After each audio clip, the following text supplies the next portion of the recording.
वक्रतुंड महाकाय सूर्यकोटि समप्रभा निर्विघ्नं कुरु मे देव सर्वकार्येषु सर्वदा।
अगले सवाल के रूप में हम ले रहे हैं सवाल नंबर 6। सवाल नंबर 6 में हमसे कहा गया है कि क्या AP 11,8,5,2 ... का एक पद -150 है, और अगर है तो क्यों है, और अगर नहीं है तो क्यों नहीं। ठीक है, इस तरह के सवाल हम पहले भी कर चुके हैं। देखिए सिंपल है, AP हमें दी गई है और हमसे कहा गया है कि एक संख्या हमें दी गई है, ये कहा गया है कि क्या वो संख्या जो है वो इस AP का भाग है या नहीं। कैसे करेंगे, देखिए सबसे पहले हम लिखेंगे प्रश्नानुसार।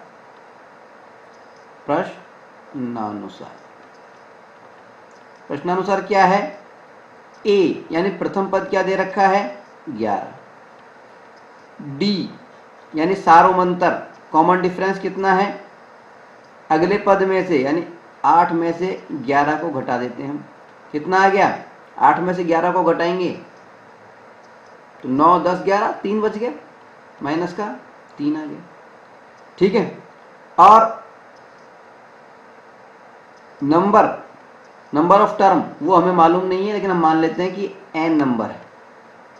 ठीक है, और हमें ज्ञात करना है कि an हमें दे रखा है, मान लेते हैं 150, माना।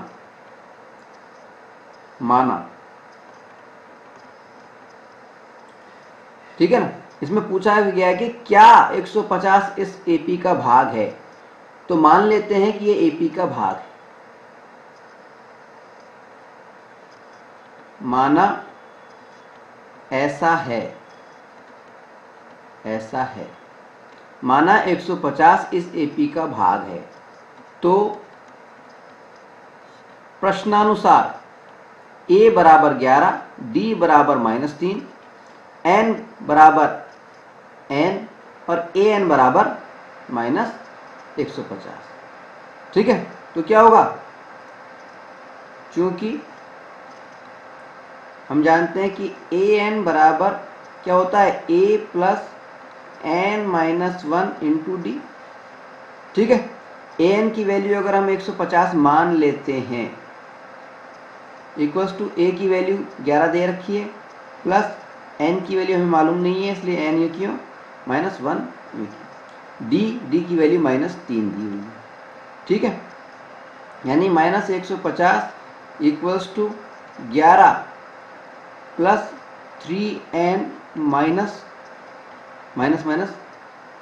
माइनस का 3 जब n से होगा तो माइनस का 3n आएगा, ये माइनस का 3n, और माइनस का 3 जब माइनस के 1 से होगा तो प्लस 3 आ जाएगा। ठीक है, तो 11 और 3 15 14। ठीक है, तो हमारा को क्या प्राप्त हो गया, -150 इक्वल्स टू 14 माइनस 3n। अब ये 14 जो है ये पक्षांतर होकर इधर चला जाएगा तो माइनस का 14 हो जाएगा। तो माइनस का 14 जब हो जाएगा और ये माइनस के 150 हैं तो माइनस का 150 और माइनस का 14 जोड़ कर कितने हो जाएंगे, माइनस का 161, माइनस का 164, माइनस 164 इक्वल्स टू माइनस का 3n। ठीक है, और n की वैल्यू क्या हो गई, n की वैल्यू -164 अपॉन -3 से 3 कट गया। ठीक है, और आप इसको काटना चाहे तो क्या होगा, 3 पंजे 15, 3 पंजे 15, 5 बार जाएगा, 1 नहीं कटेगा, तो 164/3 आ रहा है, 164/3 आ रहा है। क्योंकि n की वैल्यू प्राकृत संख्या नहीं आ रही, ये एक भिन्न आ रही है, फ्रैक्शन आ रहा है, फ्रैक्शन के अंदर आ रहा है, भिन्न के रूप में आई है। ठीक है, तो यहाँ पे हम लिख सकते हैं अगर भिन्न के रूप में आती है इसका मतलब ये इसका भाग नहीं है। अगर प्राकृत संख्या आती, नेचुरल नंबर आ जाता कोई सा भी, तो ये इसका भाग होती। ठीक है, यहाँ पे हम लिख देंगे क्योंकि n का मान प्राकृत संख्या नहीं है, प्राकृत संख्या नहीं है, संख्या नहीं है, अतः -150 इस AP का पद नहीं है, कि टर्म नहीं है, पद नहीं है। ठीक है, तो जब भी इस तरह का सवाल हो तो हमें इस तरह से सॉल्व करना होता है। आगे बात समझ, हमें ये देखना होता है कि n की जो वैल्यू आ रही है क्या वो प्राकृत है या नहीं है, नेचुरल है या नहीं है। प्राकृत संख्या का मतलब जानते हैं, प्राकृत संख्या मतलब 1 और 1 से बड़ी कोई भी संख्या, वो सब प्राकृत संख्या है। और अगर बटे में आ गई 1/2, 3/2 कुछ भी आ गई, फ्रैक्शन के रूप में आ गई, भिन्न के रूप में आ गई, इसका मतलब वो उस AP का भाग नहीं है, कोई भी पद उस AP का भाग नहीं है। तो इस तरह के सवाल में हम करते क्या हैं, हम मान लेते हैं कि जो सवाल में हमसे कहा गया है, जो भी पद हमें दिया गया है वो उस AP का भाग है, और ऐसा मान करके हम प्रश्नानुसार A की वैल्यू, D की वैल्यू, N की वैल्यू और AN की वैल्यू इनको अंकित कर लेते हैं। इसके बाद में हम फार्मूला लगाते हैं, चूँकि an बराबर a plus n minus 1 into D होता है, तो इसके अंदर सारी वैल्यू हम जब पुट करेंगे और उसको सॉल्व करेंगे तो n की वैल्यू हमें प्राप्त होती है। अगर n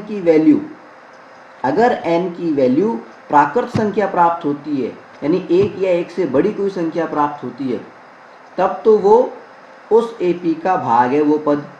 पर अगर हमें भिन्न के रूप में या फ्रैक्शन के रूप में या बटे के रूप में संख्या प्राप्त होती है, तो इसका मतलब वो जो पद हमें दिया गया है वो उस AP का भाग नहीं है।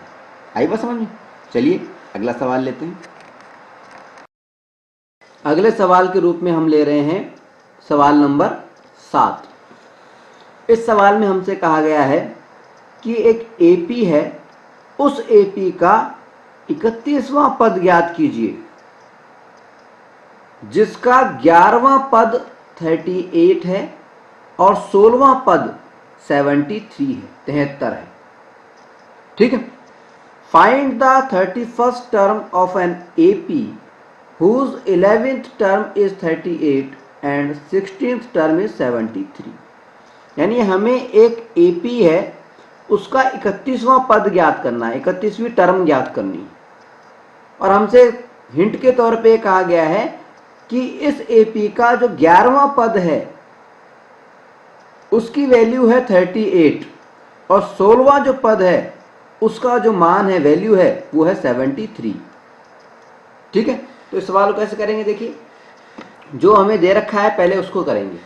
देखिए, सबसे पहले हमें क्या कर रखा है कि 11वां पद दे रखा है 38। 11वां पद को हम कैसे लिखेंगे? पद को ए से लिखते हैं, और 11वें पद की बात कर रहे हैं तो उसको हम सब स्क्रिप्ट में लिखेंगे नीचे की तरफ A11। A11 की वैल्यू हमें क्या दे रखी है? 38। A11 का मतलब क्या हुआ? A11 का मतलब हुआ, A11 का मतलब क्या हुआ? फार्मूला क्या होता है? A plus N minus 1 into D. ठीक है, तो A11 का मतलब क्या हुआ? A प्लस N की जगह पे 11 लिख देंगे, माइनस 1 इंटू डी। यानी क्या मतलब हो गया? A plus 10D equals to 38, equals to 38, ये 38। ठीक है, तो हमें A11 दिया हुआ है 38, तो A11 बराबर 38 से हमने एक समीकरण निकाल लिया, A plus 10D equals to 38। इसको लिख दिया समीकरण नंबर 1। ठीक है, इसी तरह से हमें दूसरी चीज दी गई है, क्या? हमें दी गई है 16वां पद, यानी A16। A16 का मतलब है नंबर ऑफ टर्म तो हमें दी हुई है 16, n की वैल्यू हमें दी हुई है 16, तो A16 का मतलब क्या हो गया? A16 बराबर हमें दिया है 73। इसका मतलब हम इसको कैसे लिखेंगे? A16 को A plus 16 minus 1 into D equals to 73। इस तरह से लिखेंगे। ठीक है, यानी इसको हम लिखेंगे A प्लस 16 में से एक गया तो 15, D बराबर 73। ठीक है, तो इसको हम लिख देंगे समीकरण नंबर 2, समीकरण 2। अब समीकरण 1 व 2 इन दोनों को हम हल करेंगे। समीकरणों को हल करने के लिए हमें क्या आना चाहिए? हमारी तीसरी प्रश्नावली, तीसरी एक्सरसाइज, जिसका नाम था 2 चर वाले रैखिक समीकरणों का युग्म, pair of linear equation in 2 variable. और इसमें हमने सीखा था 2 समीकरणों को, 2 चर वाले जो अगर 2 समीकरण हमारे पास में हैं तो हम उनको हल कैसे करते हैं। हल करने का मतलब है उनमें मौजूद जो चर हैं उनकी वैल्यू कैसे ज्ञात करते हैं, उनकी वेरिएबल्स की वैल्यू कैसे ज्ञात करते हैं। यानी इसमें A और D 2 चर हैं, वेरिएबल हैं, इनकी वैल्यू हम कैसे ज्ञात करते हैं। और उसके लिए हमने अपनाई थी वहाँ पे विस्थापन, एलिमिनेशन मेथड, यानी जिसके अंदर हम एक पद को हम लुप्त कर देते थे। ठीक है, तो इसके अंदर हम कैसे करेंगे? देखिए कैसे करेंगे। विलोपन विधि थी वो, एलिमिनेशन मेथड, विलोपन विधि। ठीक है, कैसे करते हैं? देखिए, इन दोनों समीकरणों को हल करके देख रहे हैं हम। देखिए, A plus 10D equals to 38, और दूसरा समीकरण है A plus 15D equals to 73। ठीक है, दोनों समीकरणों हल करना है हमें विलोपन विधि से। समीकरण 1 में से 2 को हम घटाएंगे। घटाने के लिए हम क्या करते हैं? चिन्ह बदल देते हैं। तो A प्लस का है, ये माइनस का कर दिया। ये 15D प्लस का था, ये भी माइनस का कर दिया। 73 प्लस का था, इसको भी माइनस का कर दिया।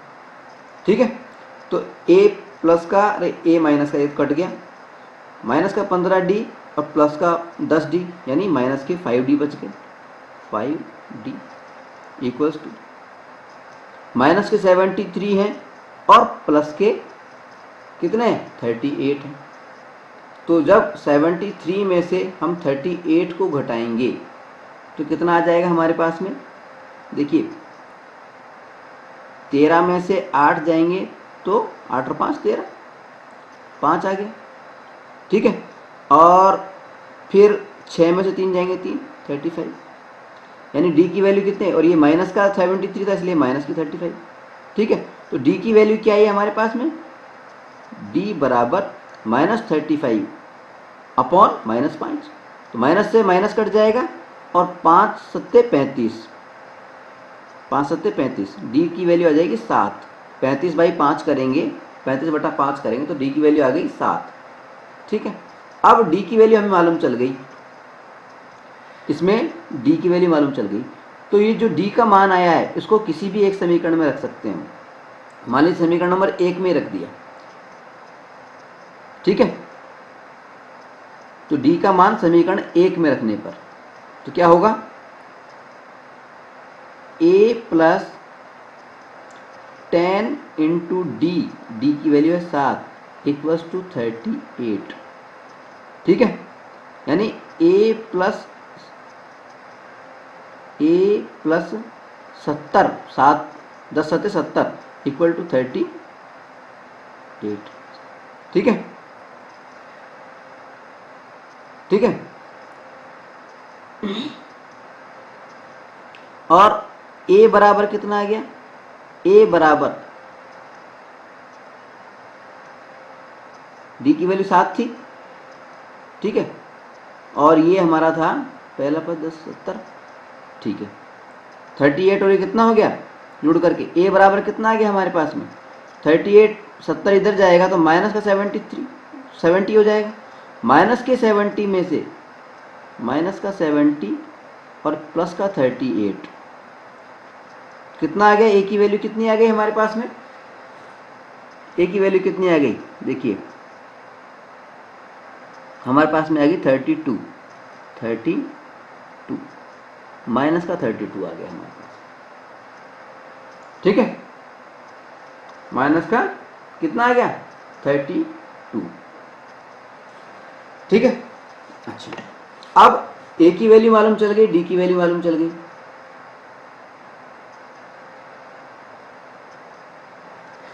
कहाँ पे आया, 32 थोड़ा ना आएगा, देखिए यहाँ पे थोड़ी मिस्टेक हो गई हमसे, घटाना है हमें, तो 10 में से 8 गए तो 2 और 7 में से 3 गए, अच्छा सॉरी 10 में से 8 गए 2 और 6 में से 3 गया 3, 32 ही आएगा, ठीक है। 32 माइनस का 32 आ गया हमारे पास में, ठीक है। अब हमें क्या करना है, देखिए अब हमें करना है, a की वैल्यू मालूम चल गई, d की वैल्यू मालूम चल गई, अब हमें ज्ञात क्या करना है प्रश्नानुसार 31वां पद ज्ञात करना है। यहाँ लिख देता हूं मैं, a बराबर -32 और d बराबर 7, तो A31 बराबर कितना हो गया, a plus n 31 minus 1 into D, ठीक है। अब a की वैल्यू हमें मालूम है माइनस का 32 प्लस ये हो गया 30, d की वैल्यू कितनी है हमारे पास में 7, ठीक है। यानी 7 से 21 210 हो गया, -32 प्लस 210, तो 210 में से हम माइनस का 32 घटाएंगे, 210 में से हम माइनस का 32 घटाएंगे, तो घटाते हैं, देखिए ये 210 है, इसमें से 32 हमें घटाना है, तो 10 में से 2 गया तो 8, 10 में से 7 गया तो कितना आ गया, 10 में से 3 गया तो 7 और 1 का 1, 178 इक्वल्स टू 178, ठीक है। तो A31 पद 31वां, A31 का मतलब है पद, ए पद को बता रहा है, टर्म को बता रहा है, और 31 31वां उसके नंबर को बता रहा है। ये कितना आ गया 178। तो 31वां पद कौन सा हो गया हमारा 178, यही हमारा आंसर है। ठीक है, अब हम बात कर रहे हैं सवाल नंबर 8 की। इसमें हमें सवाल दिया गया है कि एक एपी है, उसमें 50 पद हैं, यानी पदों की संख्या कितनी दे रखी है 50। पदों की संख्या कितनी दे रखी है 50, यानी n की वैल्यू कितनी दे रखी है 50। ठीक है, जिसका तीसरा पद 12 है और अंतिम पद 106 है। एपी में 50 पद है और यहाँ कह रखा है अंतिम पद 106 है। इसका मतलब ये जो 50वां पद है वो क्या हुआ 106 है। अब हमें ज्ञात करना है इसका 29वां पद ज्ञात करना है। ठीक है, इसका मतलब इस सवाल में हमें दो चीज़ें दी गई हैं। क्या दी गई हैं? पहला तो हमें दिया गया है तीसरा पद A3, वो हमें कितना दे रखा है, वो हमें दे रखा है 12।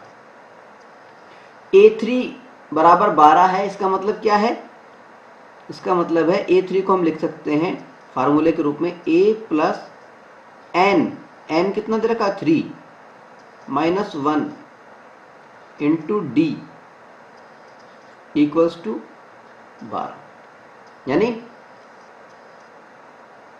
3 में से 1 गया तो 2, यानी ये हो गया A plus 2D equals to 12। ठीक है, तो इसको हमने लिख लिया समीकरण नंबर 1। ठीक है, इसी तरह से दूसरी चीज हमें क्या दी गई है, दूसरी चीज हमें दी गई है अंतिम पद, और हमें शुरू में कह दिया कि 50 पद है टोटल, यानी अंतिम पद का मतलब है A50। A50 की वैल्यू हमें दे रखी है 106। ठीक है, अब A50 को हम कैसे लिख सकते हैं फार्मूले के रूप में A plus 50 minus 1 into D equals to 106। ठीक है, 50 में से 1 गया तो 49 आ गया, तो हमारे पास में गया A plus 49D equals to 106। इसको हम समीकरण नंबर 2 लिख देते हैं। ठीक है, अब समीकरण 1 और 2 इन दोनों को हम हल करते हैं। हल करने के लिए हमें क्या आना चाहिए, दो चर वाले रैखिक समीकरणों को हल करना आना चाहिए। Pair of linear equation in 2 variable, ये हमारा जो चैप्टर था, तीसरे नंबर का जो चैप्टर था वो हमें आना चाहिए।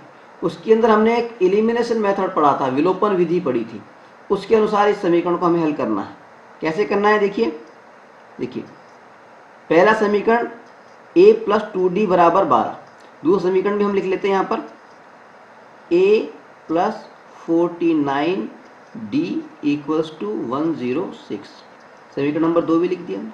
यहाँ पे हम पहले लिख देंगे समीकरण 1 व 2 को हल करने पर, इस तरह से करने के बाद तो हमें क्या प्राप्त होगा। देखिए इनको हल कर रहे हैं, समीकरण 1 में से 2 को घटा रहे हैं, चिन्ह माइनस का आ गया, इधर भी माइनस का चिन्ह हो गया ये, और ये माइनस का चिन्ह हो गया। प्लस का A और माइनस का A कट गया, माइनस का 49 और प्लस का 2D 49 2D, नीचे 49D, तो माइनस का कितना आ गया 47D, minus 47D equals to minus का 106 और प्लस के 12। ठीक है, तो कितना हो गया 106 में से 12 जाएंगे तो कितने हो गया, माइनस के कितने हो गए 94, माइनस के 94। ठीक है, और d की वैल्यू जब हमें निकालनी होगी तो d बराबर क्या आ गया हमारे पास में, माइनस 94 अपॉन माइनस 47, माइनस से माइनस कट गया और 47 दूनी 94, 2 बार चला गया, तो d की वैल्यू हमारे पास में क्या आ गई 2 आ गई। ठीक है, अब d की वैल्यू किसी भी एक समीकरण में लिख लेते हैं, रख देते हैं, हम पुट कर देते हैं। तो पहले समीकरण में रख देते हैं d की वैल्यू। तो पहला समीकरण हमारा क्या था, a प्लस 2d बराबर 12, इसमें d की वैल्यू रख दी हमने क्या, a plus 2 into D, D कितना है 2 इंटू 2 बराबर 12, यानी a प्लस 4 बराबर 12, a प्लस 4 बराबर 12, यानी क्या हो गया, a को यहीं रख लेंगे, 4 को उधर ले जाएंगे, पक्षांतर करेंगे तो 12 माइनस 4, तो a बराबर क्या आ गया हमारे पास में, a बराबर हो गया 12 में 4 गए तो 8, तो a की वैल्यू आ गई हमारे पास में 8 और d की वैल्यू हमारे पास में आ गई 2। ठीक है, तो d की वैल्यू हमें मालूम है, a की वैल्यू हमें मालूम है, तो 29वां पद बड़ी आसानी से ज्ञात कर सकते हैं। कैसे करेंगे, अब हमें ज्ञात करना है A29, A29 का मतलब है, फार्मूला क्या होगा, a plus 29 minus 1 into T. ठीक है, अब a की वैल्यू हमने लिख दी 8 प्लस 29 में से 1 गया तो 28, d की वैल्यू कितनी है 2। ठीक है, तो 8 प्लस 28 दूनी कितना हो गया 56, 28 दूनी 56, 56 और 8 इसको जोड़ेंगे तो कितना आ गया हमारे पास में, 56 और 8 जोड़ेंगे तो हमारे पास में आ गया 64, तो A29 जो है वो हमारे पास में आ गया 64। 29वां जो पद है वो हो गया हमारा 64, यही हमारा हो गया आंसर। ठीक है, आइए समझ। चलिए अगला सवाल लेते हैं। अगले सवाल के रूप में हम ले रहे हैं सवाल नंबर 9। इसमें हमसे कहा गया है कि यदि किसी एपी के तीसरे और 9वें पद क्रमशः 4 और -8 हैं तो इसका कौन सा पद शून्य होगा, कौन सा पद शून्य होगा। If the third and the 9th term of an AP are 4 and 8 respectively, which term of this AP is 0। ठीक है, यानी हमें दे रखा है कि तीसरा पद जो है AP का वो तो है 4 और 9वां जो पद है वो है -8। ठीक है, तो हमें देखना है कि कौन सा पद शून्य होगा। ठीक है, कैसे करेंगे इसको, देखिए प्रश्नानुसार लिखेंगे,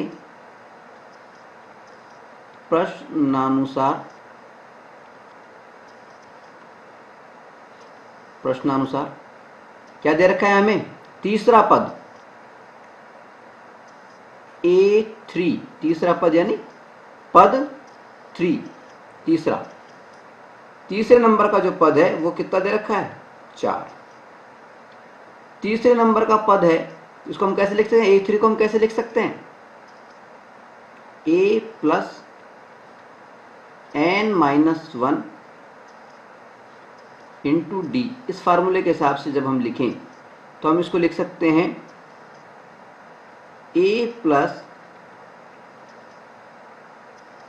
3-1 डी बराबर कितना दे रखा है 4। ठीक है, तो कितना हो गया A प्लस 2D, तो ये हो गया हमारे पास में A प्लस 2D बराबर 4। इसको हम लिख देंगे समीकरण नंबर 1। ठीक है, फिर हमें क्या दे रखा है, देखिए फिर हमें दे रखा है कि 9वां पद यानी A9 वो हमें कितना दे रखा है -8 A9। तो A9 को हम कैसे लिख सकते हैं, इसको हम लिख सकते हैं A प्लस 9-1 इंटू डी। 9वां पद है ना, 9-1 इंटू डी।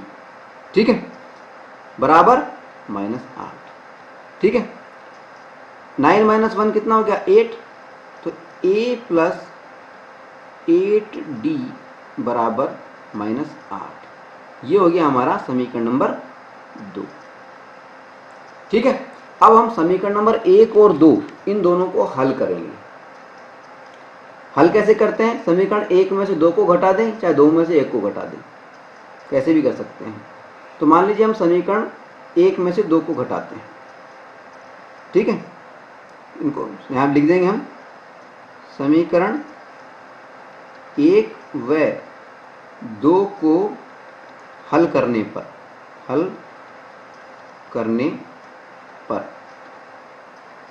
ठीक है, हम चाहें तो हल कर सकते हैं, कॉपी में दिखा सकते हैं हल करके, या फिर रफ कॉपी में करके हम डायरेक्ट भी लिख सकते हैं यहाँ पर, ठीक है। तो कैसे करेंगे हल, देखिए। समीकरण नंबर 1 है हमारा a + 2d = 4, और समीकरण नंबर 2 है हमारा a + 8d = -8, ठीक है। अब इसको हल करना है, यानी विलोपन विधि से करेंगे हम, इसको इलिमिनेशन मेथड से करेंगे। यहाँ पर हमें क्या आना चाहिए? 2 चर वाले रैखिक समीकरणों का हल करना आना चाहिए। लीनियर इक्वेशन इन 2 वेरिएबल्स हमें आनी चाहिए, जो हमारा चैप्टर नंबर 3 था वो हमें आना चाहिए, ठीक है। कैसे करेंगे देखिए, विलोपन विधि में समीकरण 1 में से 2 को घटाएंगे। तो कैसे घटाएंगे? घटाते समय हम क्या करते हैं? चिन्ह बदल देते हैं। a प्लस का था, ये माइनस का हो गया। माइनस प्लस का 8d लिखा हुआ था, ये माइनस का 8d हो गया। माइनस का 8 था तो ये प्लस का 8 हो गया, ठीक है। प्लस का a और माइनस का a तो कट गया, माइनस का 8d और प्लस का 2d, बचा कितना? माइनस का 6d बराबर प्लस का 8 और प्लस का 4, ये हो गया 12, ठीक है। यानी d बराबर कितना हो गया? d बराबर 12/6, d बराबर हो गया हमारे पास में माइनस का 12/6। क्रॉस किया तो हमारे पास में d बराबर कितना आ गया? -2, d बराबर -2 आ गया। अब जो d की जो वैल्यू आई है -2, इस d की वैल्यू को हम किसी भी समीकरण में रख देंगे और a की वैल्यू भी ज्ञात करेंगे। तो मान लीजिए पहले समीकरण में हम रख देते हैं। तो पहला समीकरण हमारा क्या है? a + 2d = 4, ठीक है। d की वैल्यू हम रख रहे हैं, a + 2 × d की वैल्यू है कितनी? 2 बराबर 4 हो गया, ठीक है। तो a की वैल्यू कितनी हो गई? 2 दूनी 4, तो ये हो गया। 4 को जब हम दूसरी साइड में ले जाएंगे, सॉरी माइनस का 2 था ना, ये माइनस का 2 था, तो माइनस का 4 आएगा। तो माइनस के 4 को जब इधर ले जाएंगे हम दूसरी तरफ, तो प्लस का 4 हो जाएगा। तो देखिए a बराबर हो जाएगा 4 + 4 8 हो जाएगा। तो a की वैल्यू आ गई हमारे पास में 8। अब हमें d का पता है, a का पता है, तो अब हमें देखना है कि कौन सा पद शून्य होगा। यानी अब हमें क्या करना है? अब an बराबर 0 ये हमें दे रखा है। अब n की वैल्यू याद करनी है, ठीक है। पद की वैल्यू तो 0 दे दी, लेकिन कौन सा पद है ये 0, ये हमें ज्ञात करना है। तो an का फार्मूला क्या होता है? देखिए वापस लिख देते हैं, a + n - 1 × d = क्या दे रखा है? 0। a की वैल्यू क्या है? हमने अभी देखा ही था, a की वैल्यू आ गई 8, प्लस n की वैल्यू हमें निकालनी है, कौन सा पद है? -1, यूँ क्यों लिख दिया? d की वैल्यू कितनी आ गई? -2 बराबर 0, ठीक है। अब इसको सॉल्व करेंगे तो क्या हो गया? 8 प्लस ये माइनस का 2 जब n से मल्टीप्लाई होगा, जो कि प्लस का है, तो ये माइनस का 2n हो जाएगा, -2n, 8 - 2n हो गया ये, ठीक है। और ये माइनस का 2 जब प्लस के, ये माइनस के 1 से होगा तो माइनस माइनस प्लस हो जाएगा, तो प्लस का 2 आ जाएगा, ठीक है। 8 और ये 2 10 हो जाएंगे बराबर 0, ठीक है, ठीक है। तो हमारे पास में क्या आ गया? 10 - 2n बराबर 0, और -2n बराबर कितना हो जाएगा? 10 पक्षांतर होकर दूसरी तरफ चला जाएगा, तो माइनस का 10 हो जाएगा। और n बराबर क्या हो गया? -10 में हम -2 का भाग लगा देंगे, माइनस से माइनस कट जाएगा, 2 से 10 कट जाएगा 5 बार, तो n की वैल्यू क्या आ गई हमारे पास में, n बराबर 5, यानी 5वां जो पद है वो शून्य होगा, n बराबर 5, यही हमारा आंसर होगा, आंसर। ठीक है, चलिए अगला सवाल लेते हैं। अगले सवाल के रूप में हम ले रहे हैं सवाल नंबर 10।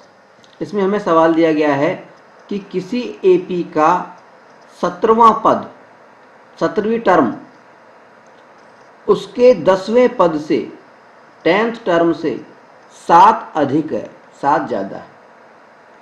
इसका सार्व अंतर हमें ज्ञात करना है, इसका सार्व अंतर, कॉमन डिफरेंस, वो हमें पता करना है, ज्ञात करना है। ठीक है, कैसे करेंगे, देखिए प्रश्न में हमें क्या दिया है, यहाँ पे लिखेंगे प्रश्नानुसार,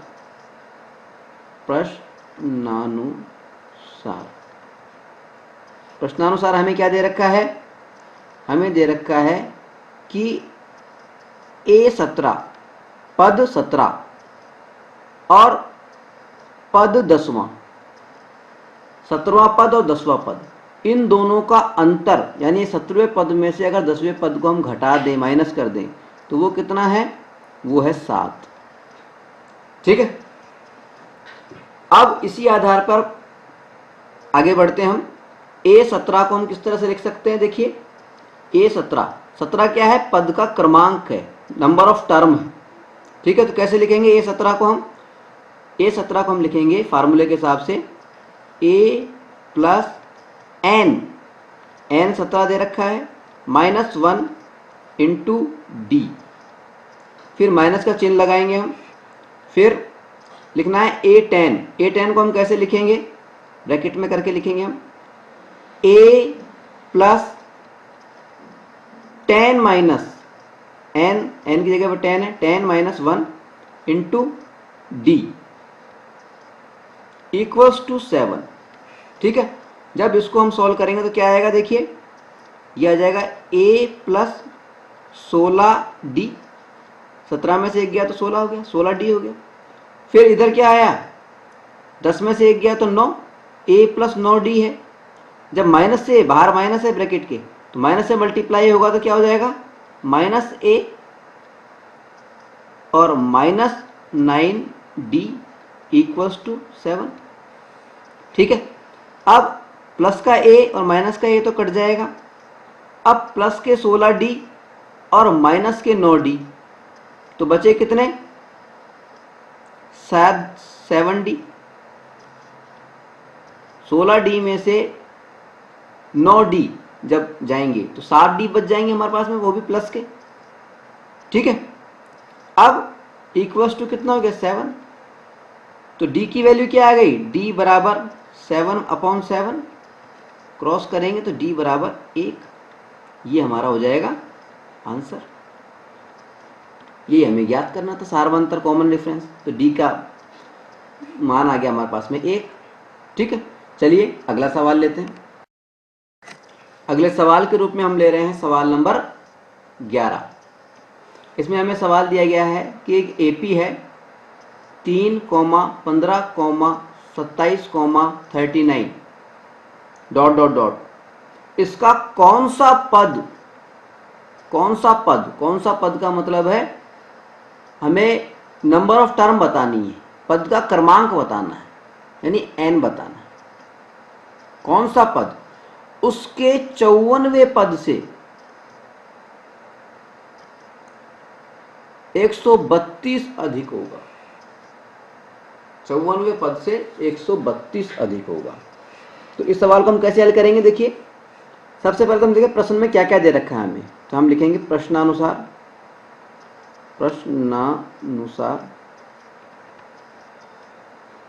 या दिया है, कुछ भी लिख सकते हैं। A बराबर तो हमें दे रखा है, प्रथम पद तो दे रखा है 3, और सार्वंतर की हम बात करें, D की बात करें, तो वो हो जाएगा अगले पद में से, यानी 15 में से 3 को हम घटा दें, 15 में से 3 गए तो कितने आ गए, 12। ये हमारा सार्वंतर हो गया।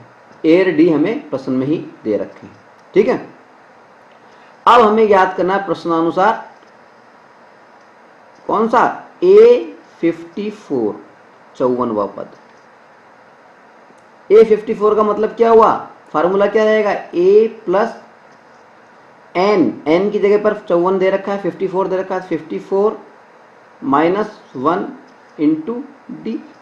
ठीक है, अब इसकी जब वैल्यू रखेंगे हम तो क्या आ जाएगा, A की जगह पे 3 लिख दिया, प्लस 54 में से 1 गया तो 53, 53, डी कितना है, डी सार्वंतर 12 दे रखा है, 12। ठीक है, यानी अगर A54 की हम बात करें तो उसकी वैल्यू क्या होगी, 3 प्लस 53 इंटू 12। ठीक है, तो 53 इंटू 12 कितना होता है, वो होता है 53 इंटू 12 जब आप करोगे तो आपके पास में आएगा 636। तो इधर प्लस और ये 3 आ गया, तो A54 54वें पद की वैल्यू क्या आ गई हमारे पास में, A54 की वैल्यू हमारे पास में आ गई 336। इसके अंदर हम जब जोड़ेंगे तो 3 जोड़ करके 639 आ जाएगी। 636 में 3 जोड़ देंगे तो 639 हमारे पास में आ जाएगी A54। ठीक है, जब A54 हमारे पास में आ गया तो अब क्या कह रहा है, प्रश्नानुसार। अब यहाँ पे लिखेंगे प्रश्नानुसार, वापस से प्रश्नानुसार लिखेंगे, प्रश्नानुसार कौन सा पद, मान लीजिए an वा पद, an इक्वल्स टू क्या है, इसके 54वें पद से, यानी A54 से कितना अधिक है, 132, यानी प्लस 132। ठीक है, यानी an की वैल्यू अगर हम रख दें, an की वो रख रहे हैं, an का मतलब लिख रहे हैं हम formula a plus n minus 1 into D बराबर A54 कितना था, 639 प्लस 132। ठीक है, ठीक है, अब वैल्यू रख देते हैं वापस से। a की वैल्यू क्या है, a की वैल्यू 3 प्लस n की वैल्यू तो हमें पता करनी है, माइनस 1, d की वैल्यू कितनी है, 12 बराबर 639 प्लस 132 कितना हो गया, 771। ठीक है, अब क्या होगा, देखिए ये 3 यूं कहीं रह गया, प्लस 12 जब n से होगा तो ये 12n हो जाएगा, 12n माइनस 12 बराबर 771। ठीक है, ठीक है, तो माइनस के 12 और प्लस के 3, यानी माइनस के कितने बच गए, 9, माइनस के 9 बच गए, यानी हमारे पास में क्या है, 12n माइनस 9 बराबर 771। ठीक है,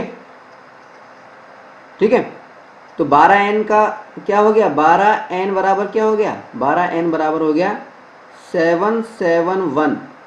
इसमें माइनस का 9 इधर जाएगा तो प्लस का 9 हो जाएगा, प्लस का 9 हो जाएगा। ठीक है, तो कितना हो गया हमारे पास में,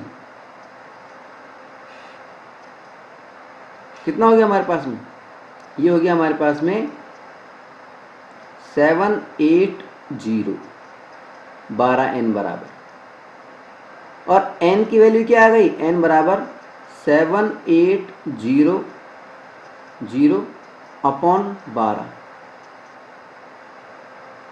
ठीक है, अब जब इसको करेंगे हम तो कितना आ गया, 12 छिंग 72 और 12 पंजे 60, n की वैल्यू आ गई 65। ठीक है, तो कौन सा पद, 65वां पद जो है वो 54वें पद से 132 ज़्यादा होगा, ये होगा हमारा आंसर। ठीक है, चलिए अगला सवाल लेते हैं। अगले सवाल के रूप में हम ले रहे हैं सवाल नंबर 12। इसमें हमें सवाल दिया गया है कि दो समांतर श्रेणियों का, दो एपीज का सार्व अंतर यानी कॉमन डिफरेंस समान है, यानी दो समांतर श्रेणियां हैं, दो एपी हैं।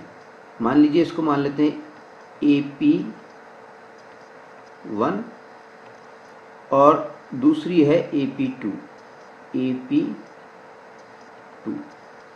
इनका जो सार्व अंतर है वो समान है, इधर भी D है सार्व अंतर और इधर भी D है। ठीक है। यदि इनके 100वें पदों का अंतर, इसके 100वें पदों का अंतर 100 है, तो इसके 1000वें पदों का अंतर क्या होगा? ठीक है। तो हम मान लेते हैं, माना यहां पे मान लेंगे, माना AP1 का पहला पद, माना AP1 का पहला पद, AP1 पहली AP का पहला पद क्या है? A है, कैपिटल A मान लेते हैं। ठीक है। और दूसरी AP का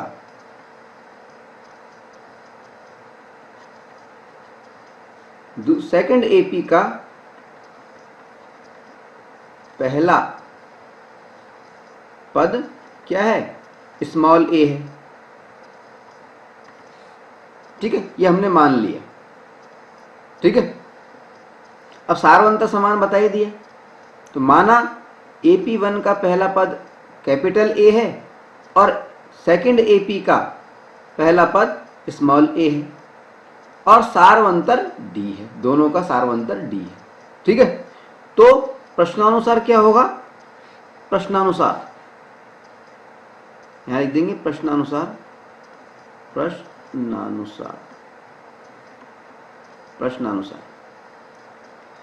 पहली AP का 100वां पद A100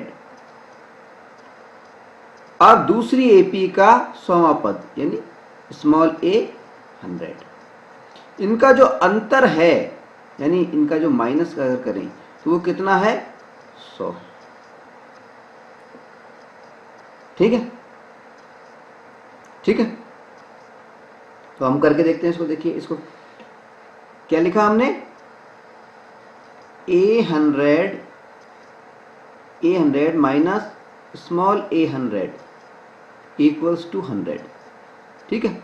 A100 को हम कैसे लिख सकते हैं? पहला पद यानी A capital A plus n-1, n कितना दे रखा है? 100 -1 इंटू D। ठीक है। A100 को तो हम इस तरह से लिख सकते हैं, क्योंकि हमारा फार्मूला क्या होता है? हमारा फार्मूला क्या होता है? an equals to A plus n-1 into D, ये फार्मूला होता है हमारा। an क्या होता है? Value of term. ठीक है। n क्या है? Number of term. Value of term पद का मान, नंबर ऑफ टर्म पद का क्रमांक। यहाँ पे 100वां पद दे रखा है और पद को हमने a से लिखा है पहली श्रेणी की, तो A100 का मतलब हो गया 100वां पद जब हम करना तो n की जगह पर 100 लिख देंगे। पहले पद की जगह पर ये जो a बना हुआ था इसकी जगह पर हमने कैपिटल A लिख दिया, क्योंकि इसमें पहले पद को हमने कैपिटल A से दिखाया है। ठीक है। n की जगह पे 100 लिख दिया, बाकी सेम है ही। ठीक है। अब माइनस का स्मॉल a100, माइनस का स्मॉल a100, तो माइनस का चिन्ह लगाया, ब्रैकेट दूसरा बना दिया और स्मॉल a100 करना है, तो क्या हो जाएगा? a plus 100 -1 into D, bracket 1। ठीक है। अब क्या होगा? 100 में से 1 गया तो 99, 100 में से 1 गया तो 99, तो कितना बचा? ये बच गया a प्लस 99D माइनस इधर क्या बचा? a और ये माइनस माइनस माइनस हो जाएगा, माइनस 99D, 99D। ठीक है। इक्वल्स टू 100 बराबर 100। ठीक है। अब प्लस का 99 डी और माइनस का 99 डी कट जाएगा, तो हमारे पास में क्या बचा, capital A minus small A equals to 100। ये हमारे पास में बच गया समीकरण नंबर 1, समीकरण नंबर 1। इसको हमने समीकरण नंबर 1 लिख दिया। ठीक है, अब हमें क्या कहा जा रहा है, अब हमें क्या कहा जा रहा है, अब हमें कहा जा रहा है कि पहली श्रेणी का 1000वां पद और दूसरी श्रेणी का 1000वां जो पद है उसमें अंतर बताइए। ठीक है, अंतर मालूम नहीं, यहां तो दे दिया था हमें 100। ठीक है, तो कैसे करेंगे हम, हमें क्या करना है, पहली श्रेणी का 1000वां पद, अब प्रश्नानुसार वापस से लिख देंगे हम, प्रश्नानुसार, प्रश्नानुसार क्या करना है हमें, पहली एपी का 1000वां पद ए 1000 माइनस स्मॉल ए 1000 और इसका कितना होता है ये वैल्यू हमें ज्ञात करनी है। तो ए 1000 को हम कैसे लिख पाएंगे, जैसा कि अभी लिखा था हमने, देखिए यहां पर ए 1000, यहां पे ए 100 को क्या लिखा था, 99 डी, 100 माइनस 1 डी। ठीक है, तो ए 1000 जो है इसको हम लिख देंगे capital A plus 1000 minus 1 into D. ठीक है, और ये जो है स्मॉल ए 1000 इसको क्या लिख देंगे, माइनस करके small A plus 1000 minus 1, 1000 minus 1 into D bracket 1। ठीक है, अब जब इसको सॉल्व करेंगे तो ये क्या आ जाएगा, ए प्लस 999 डी, फिर ये भी ए प्लस 999 डी आएगा, लेकिन बाहर माइनस का चिन्ह है इसलिए क्या हो जाएगा, माइनस का ए और फिर माइनस का 999 डी। ठीक है, 999 डी से 999 डी कट जाएगा और क्या बचा, ए प्लस ए माइनस 1, ओ सॉरी ए माइनस ए, क्या आ गया हमारे पास में, ए माइनस ए, ये आ गया। अब ए माइनस ए आ गया तो ए माइनस ए की वैल्यू समीकरण 1 से रखने पर यहां लिख देंगे समीकरण ए माइनस ए।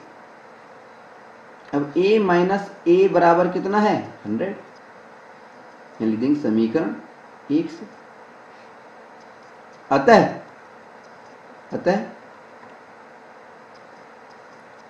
ये जो दोनों एपीज हैं, पहली एपी और दूसरी एपी, इनके 1000वें पदों का जो अंतर है, अतः ए 1000 पहली एपी माइनस ए स्मॉल ए 1000 दूसरी एपी, इसका 1000वां पद, इन दोनों का अंतर कितना होगा, वो भी 100 होगा, 100 होगा। ठीक है, यही हमारा आंसर है। आए बस समझ, ठीक है, चलिए आगे बढ़ते हैं। अब हम ले रहे हैं सवाल नंबर 13, क्वेश्चन नंबर 13। हमें सवाल दिया गया है कि 3 अंकों वाली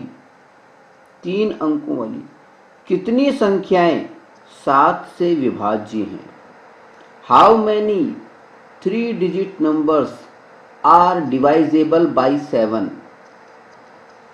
3 अंकों वाली कितनी संख्याएं 7 से विभाज्य हैं। तो सबसे पहली बात तो है ये है कि हमें ये देखना पड़ेगा कि 3 अंकों वाली संख्याएं कौन कौन सी, पहली संख्या कौन सी है और दूसरी संख्या कौन सी है। तो देखिए, अगर हम देखें 3 अंकों की पहली संख्या, तो 3 अंकों की पहली संख्या होगी 100। देखिए 1 2 3, 3 अंक है। ठीक है, इससे छोटी जैसे अब करेंगे तो 99 हो जाएगी, 99 हो जाएगी। ये तो 2 अंकों की संख्या है, तो 3 अंकों की पहली संख्या है 100। और अगर हम बात करें 100 से हम आगे बढ़ें तो 3 अंकों की अंतिम संख्या कौन सी है, लास्ट संख्या कौन सी है 3 अंकों की, वो होगी 999। 9 हम जानते हैं। ठीक है, 3 अंकों की हम बचपन में पढ़ चुके हैं कि अगर हमें 3 अंकों की सबसे छोटी संख्या लिखनी हो तो 1 लिख करके 2 जीरो लगा देते हैं, और अगर हमें 3 अंकों की सबसे बड़ी संख्या लिखनी हो तो 3 बार 9 लिख देते हैं। 9 9 9 3 अंकों की सबसे बड़ी संख्या है। ठीक है, इससे बड़ी होते ही तो 1000 आ जाएगा, वो 4 अंकों की संख्या हो जाएगी। ठीक है, तो सबसे छोटी संख्या हमने देख ली और सबसे बड़ी संख्या देख ली। अब हमें देखना है कि इनके बीच में 7 से विभाज्य संख्याएं कौन कौन सी हैं। यानी 100 से आगे बढ़ते हैं हम। 101, 102, 103, 104, 105। पहली संख्या हमें देखनी है कि 100 से विभाज्य कौन सी है, 7 से विभाज्य कौन सी है। इसी तरह से 999 से भी हम उल्टी गिनती लिख लेते हैं। 998, 997, 996, 995 और 994 इस तरह से लिख लेते हैं। ठीक है, 3 अंकों की सबसे छोटी संख्या लिख ली, 3 अंकों की सबसे बड़ी संख्या लिख ली। इसके बाद में 100 से बड़ी संख्याएं आरोही क्रम में हमने लिख ली, और 999 से अवरोही उल्टी गिनती के रूप में हमने 5 संख्याएं लिख ली। ठीक है, अब इनमें से हमें ये देखना है कि 7 से विभाज्य संख्या कौन सी है, पहली संख्या कौन सी है और अंतिम संख्या कौन सी है। तो अगर हम इसको चेक करेंगे तो 7 से विभाज्य पहली संख्या हमें मिलेगी 105। ठीक है, और अंतिम संख्या मिलेगी 7 से, अगर लास्ट से हम देखें तो वो मिलेगी 994। ठीक है, तो यानी अगर हम एक एपी बनाएं तो उसकी पहली संख्या होगी 105। ठीक है, अब क्योंकि ये 7 से विभाज्य है, इसका मतलब कॉमन डिफरेंस कितना है, 7। 7 से विभाज्य है तो इसमें अगली संख्या कॉमन डिफरेंस 7 जोड़ दो तो वो हो जाएगी 112। उससे अगली संख्या हो जाएगी 119, इसमें फिर से 7 जोड़ दो। 3 संख्याएं आमतौर पे हम लिखते हैं, फिर डॉट डॉट डॉट लगा देंगे, और अंतिम संख्या कौन सी आ गई हमारी, 994। तो कुल मिलाकर के हमारी जो एपी बनी वो क्या बनी, ये बन गई। ठीक है, ठीक है, एपी हमारे पास में ये आ गई।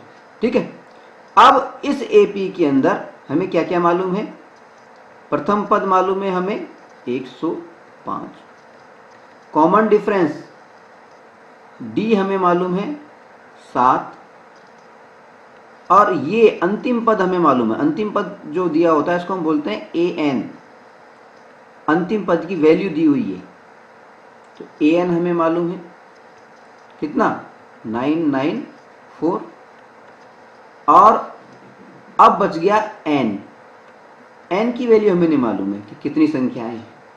ठीक है, तो हमारा फार्मूला क्या है, देखिए, क्योंकि an equals to a plus n minus 1 into D.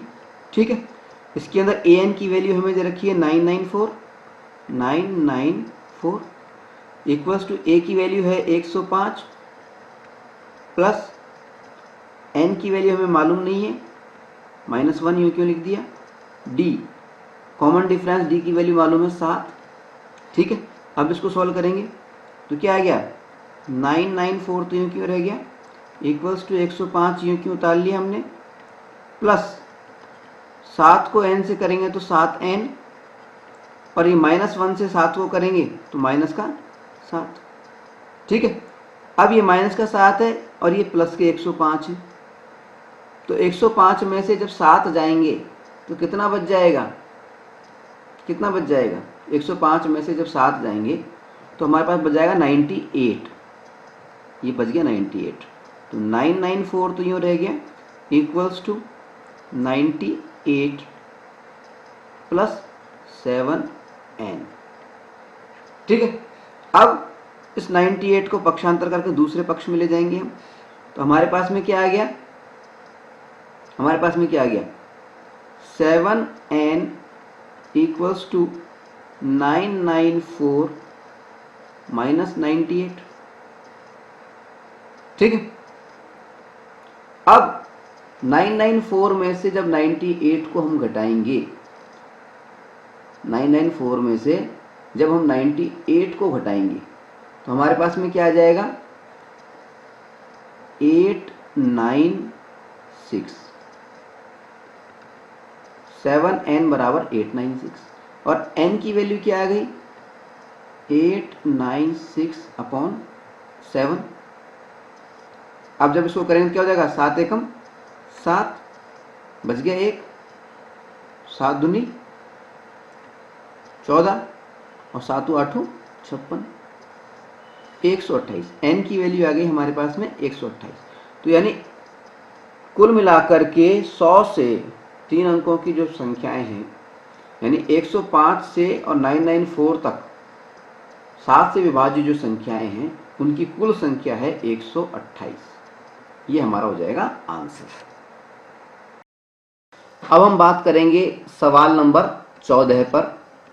सवाल नंबर 14 में हमसे कहा गया है कि 10 और 250 के बीच में 4 के कितने गुणज हैं। How many multiples of 4 lie between 10 and 250। 10 और 250 के बीच में, 10 के और 250 के बीच में 4 के कितने गुणज हैं, मल्टीपल कितने हैं। गुणज या मल्टीपल का मतलब क्या होता है, जो गुणा करने से आए, यानी 4 के गुणज पूछ रहे हैं, इसका मतलब है 4 को गुणा करने से, चाहे 4 इंटू 1 करें, 4 इंटू 2 करें, 4 इंटू 3 करें, 4 को मल्टीप्लाई करने से जो आता है वो 4 के गुणज कहलाते हैं। ठीक है, गुणज यानी गुणा से जिसका जन्म होता है। ठीक है, मल्टीपल मल्टीप्लाई से जिसका जन्म होता है। ठीक है, तो सबसे पहले तो हमें देखना 4 से 4 के गुणजों की बात कर रहे हैं, इसका मतलब है कि जो भी संख्या, अगर कोई संख्या हमें दी गई है, मान लीजिए 100 दी गई है और हमें ये देखना है कि 4 का गुणज है या नहीं है, तो इसमें 4 का भाग दे के देख लेंगे, डिवाइड करके देख लेंगे। अगर 4 का भाग पूरा पूरा जाता है तो वो उसका गुणज है, अन्यथा नहीं। ठीक है, चलिए इसी बात के आधार पर हम देखते हैं कि 10 से बड़ा 4 का पहला गुणज कौन सा है। देखिए 10 के बाद में 11 आ जाएगा, फिर 12 आ जाएगा, फिर 13 आ जाएगा, 14 आ जाएगा, इस तरह से आ जाएगा। ठीक है, अब 250 तक, 250 से नीचे चलेंगे तो 249 आ जाएगा, 248 आ जाएगा, 247 आ जाएगा। ठीक है, इस तरह से लिख लिया। अब हमें देखना है कि 10 से बड़ा पहला गुणज कौन सा है और 250 से छोटा या 250 से छोटा पहला 4 का गुणज कौन सा है। तो 10 से पहले हम 4 का भाग लगाएंगे। देखिए 10 में भाग लगाएंगे 4 का तो नहीं जाएगा, ये नहीं है। 11 में 4 का भाग नहीं जाएगा, 12 में 4 का भाग चला जाएगा। तो यानी पहला गुणज कौन सा है, 12। ठीक है, अब देखें 250 में 4 का भाग लगाएं तो नहीं जाएगा, 249 में 4 का भाग लगाएं तो नहीं जाएगा, लेकिन 248 में अगर 4 का भाग लगाएं तो चला जाएगा। यानी सबसे बड़ा जो गुणज हुआ इसमें वो कौन सा हो गया, 248। ठीक है, ठीक है। अब 12 के गुणज की बात हो रही है तो पहली संख्या, पहला पद तो 12 आ गया, फिर अगला पद कौन सा आ गया, 12 और 4 16, 12 और 4 16, अगला पद कौन सा, 16 और 4 20, डॉट डॉट डॉट डॉट। 3 पद ही हम लिखते हैं तो 12, 16 और 20, और ये अंतिम पद हो गया 248। ठीक है, ये हमारी एपी प्राप्त हो गई, हमें अर्थमेटिक प्रोग्रेशन प्राप्त है। ठीक है, अब इस एपी में ए बराबर, यानी प्रथम पद कितना है 12, सार्वंतर डी ये कितना है, डी बराबर है 4। ठीक है, अब अंतिम पद कौन सा है, अंतिम पद ए एन, अंतिम पद कौन सा है? 248 an। अंतिम पद कौन सा है? 248। अंतिम पद की वैल्यू दे रखी है, लेकिन अंतिम पद का नंबर n हमें मालूम नहीं है। अंतिम पद का नंबर क्रमांक कौन सा है? अंतिम पद का क्रमांक कौन सा है हमें नहीं मालूम। नंबर ऑफ टर्म हमें मालूम नहीं है, पद का क्रमांक हमें मालूम नहीं है। पद तो मालूम है, वैल्यू ऑफ टर्म तो मालूम है, वो है 248। अंतिम पद तो मालूम है, लेकिन अंतिम पद का कौन सा क्रमांक है वो हमें मालूम नहीं है। कैसे निकालेंगे? बिल्कुल सिंपल है, क्योंकि an equals to a plus n-1 into D. इसलिए an की जगह पर लिख दिया 248 इक्वल्स टू a की जगह पर लिख दिया 12 प्लस n की जगह पर n ही रहने दिया -1, d की जगह पे हमने 4 लिख दिया। ठीक है, अब क्या होगा? इसको मल्टीप्लाई कर दिया 4 को n से और माइनस के 1 से। ठीक है, तो क्या आ गया हमारे पास में?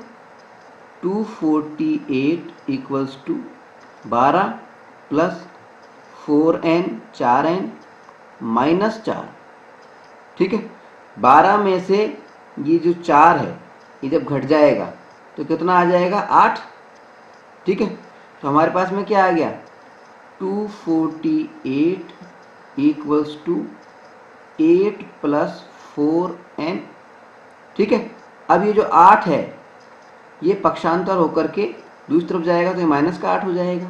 तो हमारे पास में क्या हो गया? 248 माइनस 8 इक्वल्स टू 4n। ठीक है, घटाएंगे तो कितना आ जाएगा? 240 इक्वल्स टू 4n। और अगर खाली n की बात करें हम, n इक्वल्स टू कितना आ गया? 240 में 4 का भाग लगा दो, यानी 4 छिंग 24 आ गया। n बराबर हमारे पास में आ गया 60। यानी कुल मिलाकर के 10 और 250 के बीच में अगर हम 4 के मल्टीपल्स की बात करें, गुणजों की बात करें, तो उनकी संख्या है 60। ये हो गया हमारा आंसर। ठीक है, अब हम बात करेंगे सवाल नंबर 15 पर। सवाल नंबर 15 में हमसे कहा गया है कि n के किस मान के लिए n की वैल्यू ज्ञात करनी है। n की वैल्यू, n के किस मान के लिए दोनों समांतर श्रेणियों 63, 65, 67 डॉट डॉट डॉट और 3, 10, 17 डॉट डॉट डॉट के nवें पद बराबर होंगे। यानी इस सवाल में हमें दो एपीज दी गई हैं। AP1 पहली एपी,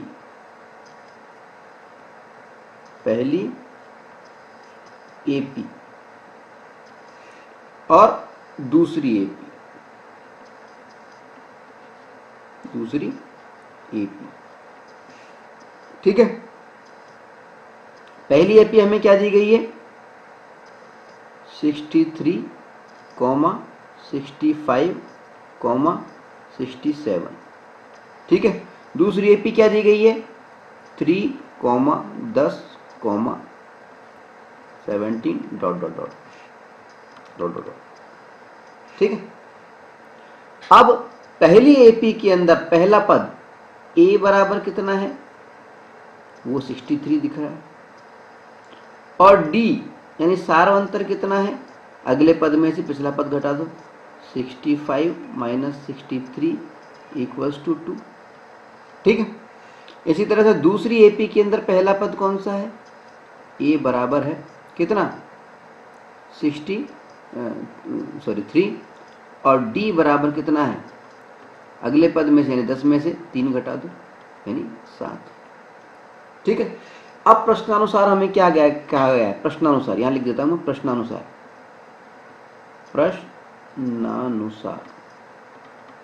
हमें क्या कहा गया है? फर्स्ट एपी का nवां पद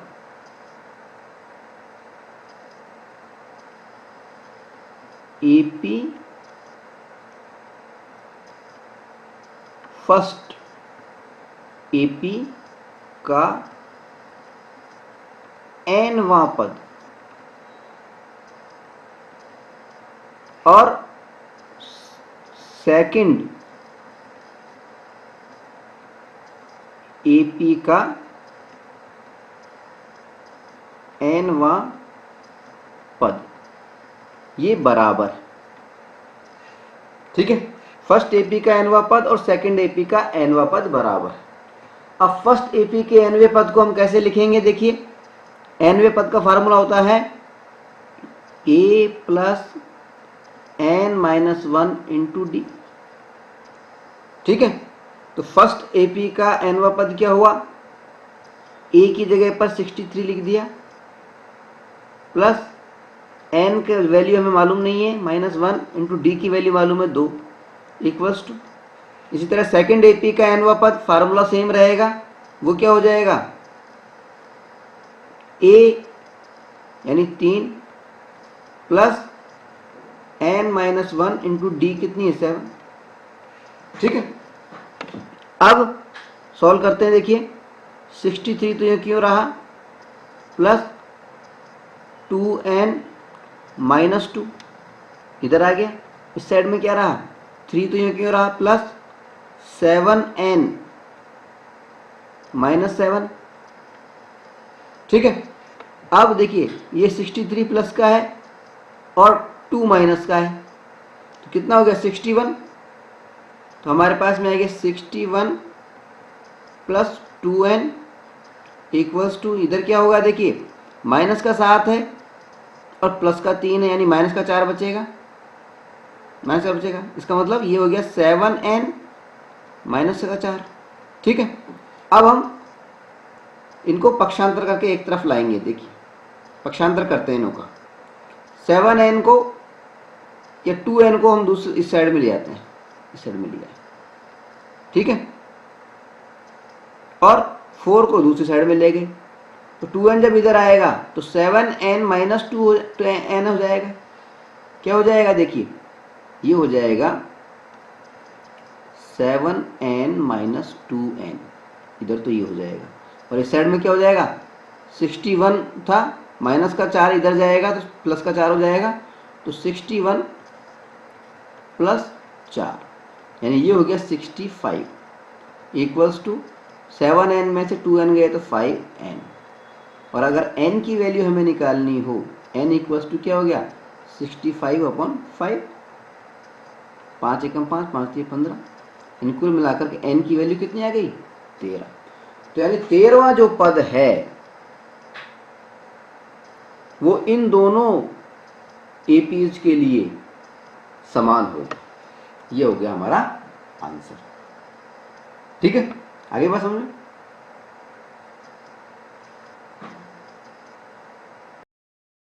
अब हम बात कर रहे हैं सवाल नंबर 16 की। देखिए हमसे तो कहा गया है कि वह एपी ज्ञात कीजिए जिसका तीसरा पद 16 है और सातवां पद जो है वो पांचवें पद से 12 अधिक है, ठीक है। Determine the AP whose third term is 16 and the seventh term exceeds the fifth term by 12। यानी हमें एक एपी ज्ञात करनी है, और ऐसी एपी ज्ञात करनी है जिसका तीसरा पद तो 16 हो और सातवां जो पद हो वो उसके पांचवें पद से 12 अधिक हो। कैसे ज्ञात करेंगे? देखिए सबसे पहले हम मान लेते हैं, माना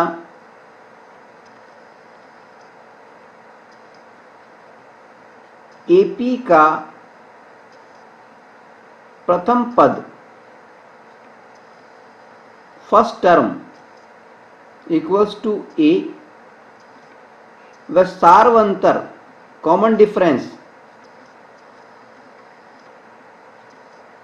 इक्वल्स टू डी है, ठीक है। तो प्रश्नानुसार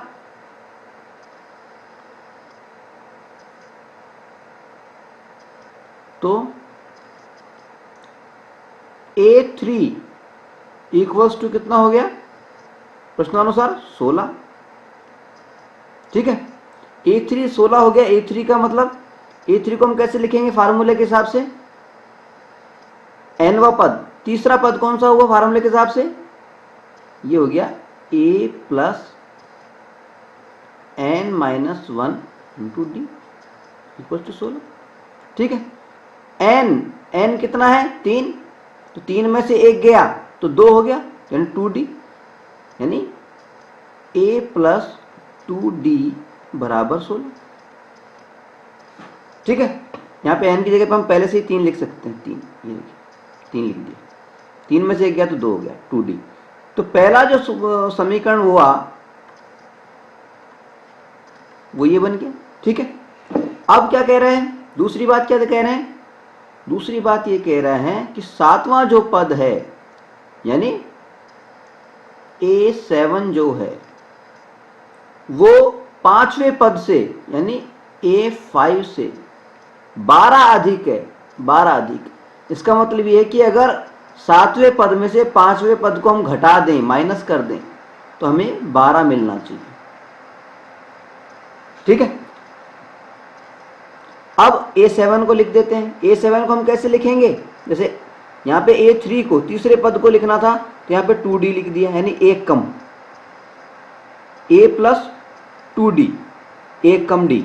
ठीक है, यानी कॉमन डिफरेंस एक कम हो जाता है। इसी तरह से यहाँ पे कैसे लिखेंगे हम फार्मूले के हिसाब से, जब A7 लिखना है हमें तो फार्मूला हमारा है, फार्मूला A प्लस n कितना है 7 माइनस 1 डी। ठीक है, अब दूसरा माइनस का चिन्ह लगा दिया। A5 जब हमें लिखना होगा तो कैसे लिखेंगे, A प्लस, यहाँ पे 7 लिखना है, n की जगह पे 7, A प्लस n माइनस 1 लिखना है हमें, तो n कितना है, पांचवा पद दे रखा है 5, तो 5 माइनस 1 इंटू डी। ठीक है, यानी ये हमें क्या प्राप्त हो गया, A प्लस 6d, और इधर हमें क्या प्राप्त हो गया, ये माइनस का चिन्ह बाहर रह गया, ये माइनस यहाँ, तो ये a माइनस का हो गया मल्टीप्लाई होकर के, फिर क्या हो गया वापस से माइनस का चिन्ह, और 5 में से 1 गया तो 4d,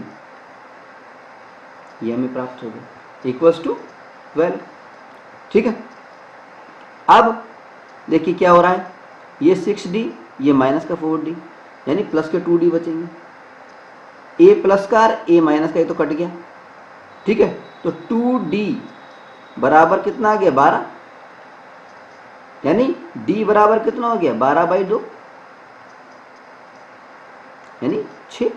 d की वैल्यू आ गई हमारे पास में 6, सार्वंतर आ गया हमारे पास में 6।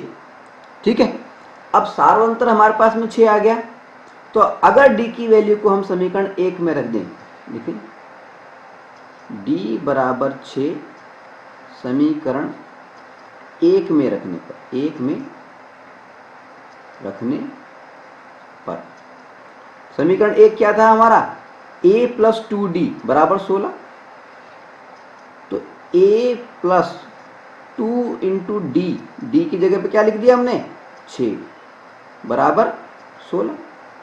ठीक है, तो a प्लस 12 बराबर 16 हो गए। ठीक है, और जब इसको पक्षांतर करेंगे तो a बराबर 16 माइनस 12 हो गया, यानी a बराबर क्या आ गया हमारे पास में 4, तो a की वैल्यू आ गई 4। a क्या है प्रथम पद। ठीक है, अब हमें AP ज्ञात करनी है, अतः AP क्या हो गई, प्रथम पद है हमारे पास में, अतः AP क्या हो गई, AP यानी a plus d a plus 2d, ये क्या हो गई हमारे पास में प्रथम पद a यानी 4, फिर 4 प्लस d कितना है 6, फिर तीसरा पद क्या हो जाएगा 4 प्लस 2 इंटू डी कितना है 6, यानी हमारे पास में क्या आ गया, पहला पद 4 आ गया, दूसरा पद 4 और 6 10, तीसरा पद कितना आ गया 6 दूनी 12 और 4 16 डॉट डॉट डॉट। तो हमारी AP क्या हो गई 4, 10, 16 डॉट डॉट डॉट। ये हमारी एपी हो गई, ये हमारा आंसर होगा। ठीक है, अब हम बात करेंगे सवाल नंबर 17 पर, यानी क्वेश्चन नंबर 17 पर। इसमें हमें सवाल दिया गया है कि एपी 3,8,13, ... 253 में अंतिम पद से 20वां पद ज्ञात कीजिए। Find the 20th term from the last term of the AP 3,8,13,253। ठीक है, तो जब भी हमें अंतिम पद से कभी कहा जाए कि अंतिम पद से कोई भी पद ज्ञात करना है किसी एपी का, तो हम क्या करते हैं, हमने आपको ट्रिक बताई थी पहले, क्या था, अंतिम पद से जब भी कोई पद हमें ज्ञात करना हो तो हम क्या करते हैं, जो भी एपी हमें दी गई होती है सवाल में उसको विपरीत क्रम में लिख लेते हैं, उल्टा लिख लेते हैं, रिवर्स लिख लेते हैं। ठीक है, तो इसको भी हम ऐसा ही करेंगे, देखिए। और फिर उसके बाद में आसानी से जो हमारा फार्मूला है एनवे पद का, ए एन बराबर a plus N minus 1 into d, उसके माध्यम से सवाल सॉल्व हो जाता है। तो आइए इस सवाल को करते हैं। ठीक है, सबसे पहले हम क्या लिखेंगे, दी गई एपी, प्रश्नानुसार एपी क्या है, 3,8,13, ... 253। ठीक है, एपी को विपरीत क्रम में या उल्टा लिखने पर, विपरीत एपी का क्रम बदलने पर या एपी को विपरीत क्रम में लिखने पर क्या हो जाएगा हमारे पास में, ये हो जाएगा हमारे पास में, विपरीत क्रम में कैसे लिखेंगे, उल्टा कर लें हम इसको। सबसे पहले 253 लिखेंगे, फिर डॉट डॉट डॉट लगा देंगे, फिर 13 लिखेंगे, फिर 8 लिखेंगे और फिर 3 लिखेंगे। ठीक है, अब क्या हो गया, a बराबर 253। ठीक है, b यानी सारवंतर, सारवंतर क्या होता है, अगले पद में से पिछला पद घटाना, तो किसी भी अगले पद में से पिछला पद घटा दो, यानी 3 में से 8 घटा दिया हमने, 3 माइनस 8 इक्वल्स टू माइनस का 5। ठीक है, अब कौन सा पद ज्ञात करना है हमें, 20वां पद, यानी n हमें दे रखा है, नंबर ऑफ टर्म, पद का क्रमांक हमें दे रखा है, वो कौन सा दे रखा है, 20। ठीक है, और हमें क्या करना है, उसकी वैल्यू ज्ञात करनी है, क्रमांक तो दे रखा है, हमें वैल्यू ज्ञात करनी है, an, ये हमें ज्ञात करना है, ये वैल्यू हमें ज्ञात करनी है। ठीक है, तो हम क्या करेंगे, चूंकि an equals to a plus n minus 1 into D. ठीक है, तो इसलिए an इक्वल्स टू क्या हो गया, a की जगह पर a की वैल्यू लिख दी 253 प्लस n की वैल्यू 20 लिख दी, 20 दे रखी है, माइनस 1 इंटू डी की वैल्यू -5। ठीक है, अब क्या हुआ, देखिए an इक्वल्स टू क्या हो गया, 253 प्लस 20 में से 1 गया तो 19, और 19 जब माइनस के 5 से मल्टीप्लाई होंगे तो क्या हो जाएगा, 19 पंजे कितना होता है, 19 को 5 से मल्टीप्लाई करेंगे तो 95 आ जाएगा, और माइनस का 95 आएगा क्योंकि ये माइनस का 5 है। अब जब माइनस का 95 आएगा तो ये प्लस का चिन्ह माइनस में बदल जाएगा, तो ये माइनस 95 हो जाएगा, 253 माइनस 95। तो 253 में से 95 जब जाएंगे तो कितना आ जाएगा हमारे पास में, 253 में से 95 घटाएंगे तो हमारे पास में आ जाएगा 158, an इक्वल्स टू 158, यानी 20वां पद कौन सा होगा, an क्या था, an क्या था हमारा 20वां पद, तो 20वां पद क्या होगा, 158। यहाँ पे जहाँ जहाँ भी हमने n इस्तेमाल किया है ना, वहाँ पे यहाँ पे 20 लिख देंगे। 20वां पद पूछ रहा नहीं, 20। केवल इस फार्मूले वाले पद को छोड़ के बाकी जगह 20 लिख देंगे। 820 हो गया हमारा 158, ये हो गया हमारा आंसर। ठीक है। अब हम बात कर रहे हैं सवाल नंबर 18 की। इसमें हमसे सवाल कहा गया है कि किसी एपी के चौथे और 8वें पदों का योग 24 है, 24 है। चौथे पद का और 8वें पद का योग तो है 24, तथा छठे और 10वें पद का योग है 44। एपी के प्रथम 3 पद ज्ञात करो। ठीक है, यानी मान लें कि जो भी एपी है, माना एपी का प्रथम पद जो है वो है ए है, वह सार्वंतर कॉमन डिफरेंस वो बी है, ये मान लिया हमने। अतः प्रथम शर्त के अनुसार, प्रथम शर्त के अनुसार, अब प्रथम शर्त के अनुसार क्या हो जाएगा? प्रथम शर्त क्या है हमारी? प्रथम शर्त है के अनुसार, प्रथम शर्त है कि चौथा पद, यानी पद कौन सा? चौथा, और 8वां पद, यानी पद कौन सा? 8वां, इनका जोड़ जो है, प्लस जो है, योग जो है वो कितना है? 24। ठीक है। अब A4 चौथा पद, चौथे पद को हम कैसे लिख सकते हैं? फार्मूला क्या है हमारा? A प्लस n, n की जगह पे हम लिख देंगे 4, चौथा पद देखें ना, -1 इंटू डी। ठीक है, प्लस 8वां पद, 8वें पद को कैसे लिख देंगे? A प्लस n, n की जगह पे 8 लिख दिया, -1 इंटू डी इक्वल्स टू 24। ठीक है, यानी हमारे पास में क्या आ गया? ये a प्लस 4 में से एक गया तो 3, तो a प्लस 3d, ये तो ये हो गया, प्लस का चिन्ह क्यों आ गया? फिर इधर क्या आ गया? a प्लस 7d बराबर 24। ठीक है, अब a और a ये तो हो गए 2a। ठीक है, और 3d 7d कितने हो गए? 10d, तो प्लस 10d बराबर 24।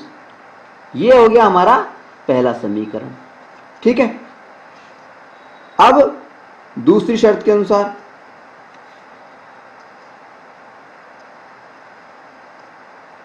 दूसरी शर्त के अनुसार, ठीक है, दूसरी शर्त क्या है?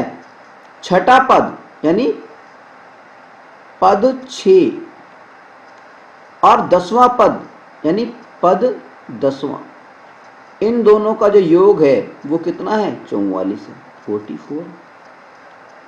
छठे पद को हम कैसे लिख पाएंगे? a प्लस n, n क्या है? छठवां, -1 इंटू डी। ठीक है, फिर प्लस 10वें पद को कैसे लिख पाएंगे हम? a plus n, n 10, -1 into D equals to 44। ठीक है, यानी 6 में से एक गया तो 5 हो गया, तो 5d हो गया, 10 में से एक गया तो 9 हो गया, तो 9d हो गया। यानी हमारे पास में क्या आया? a plus 5d plus a plus 9D बराबर 44। ठीक है, अब A और A ये तो 2A हो गए, प्लस 5D और 9D कितने हो गए 14D। 14D equals to 44। ये हो गया हमारा समीकरण नंबर 2। ठीक है, अब समीकरण 1 और 2 को हल करने पर, समीकरण 1 व 2 को हल करने पर, हल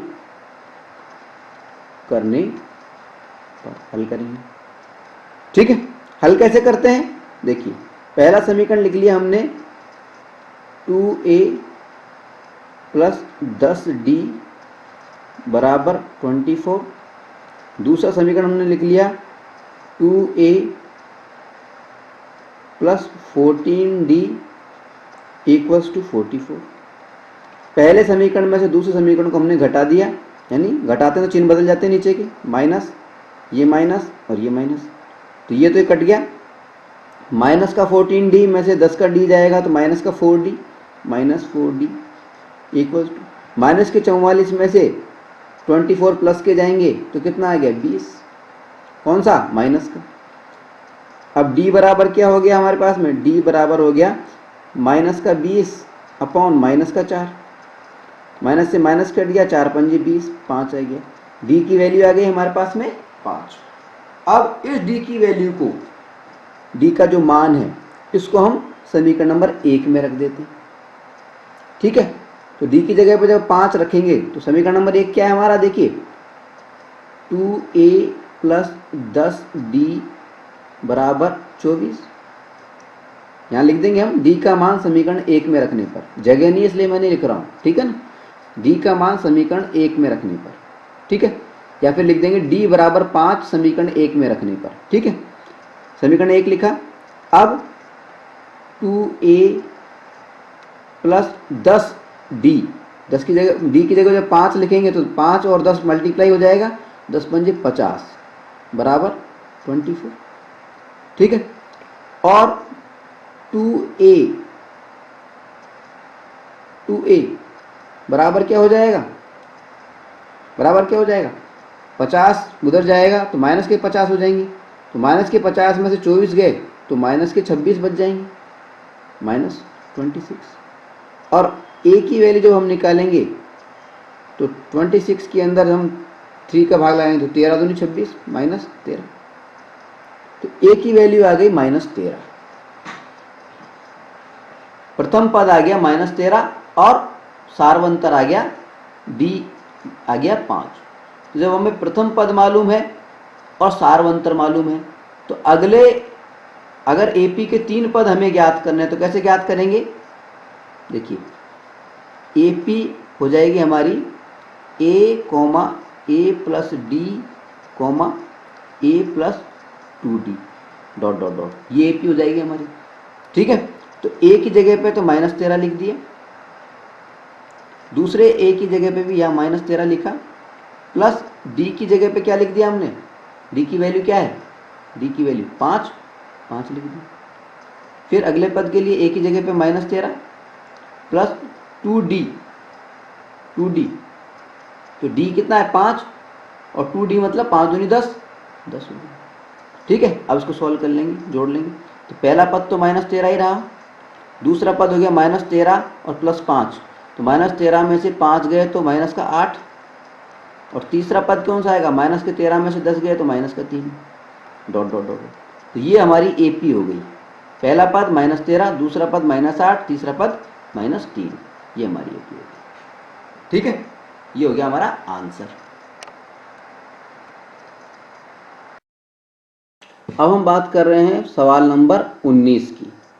इसमें हमसे सवाल दिया गया है, सुब्बा राव ने 1995 में 5,000 रुपए के मासिक वेतन पर कार्य प्रारंभ किया और प्रत्येक वर्ष 200 रुपए की वेतन वृद्धि प्राप्त की। किस वर्ष में उसका वेतन 7,000 रुपए हो गया, वो वर्ष हमें बताना है, किस वर्ष में हो। कैसे करेंगे देखिए, हमें क्या कह रखा है कि उसका मासिक वेतन कितना था। 1995 में सुब्बा राव का मासिक वेतन था, मासिक वेतन कितना है, मासिक वेतन वो था कितना, 5,000 रुपये। ठीक है, और प्रतिवर्ष वेतन वृद्धि कितनी है, प्रतिवर्ष वेतन वृद्धि कितनी है, 200 रुपये। ठीक है, मासिक वेतन 5,000 है, प्रतिवर्ष वेतन वृद्धि है 200 रुपये। ठीक है, और